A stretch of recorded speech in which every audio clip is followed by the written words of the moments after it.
కేరళ మాజీ ముఖ్యమంత్రి అచ్యుతానంద మృతి కమ్యూనిస్టు పార్టీకి తీరని లోటని సూర్యాపేట వాణిజ్య భవన్ శాఖ సిపిఎం కార్యదర్శి బొమ్మిడి లక్ష్మీనారాయణ తెలిపారు.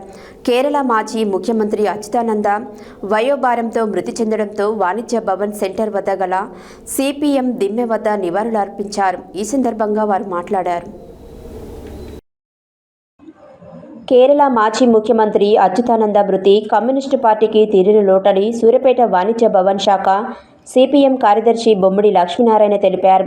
కేరళ మాజీ ముఖ్యమంత్రి అచ్యుతానంద వయోభారంతో మృతి చెందడంతో వాణిజ్య భవన్ సెంటర్ వద్ద గల సిపిఎం దిమ్మె వద్ద నివాళులు అర్పించారు.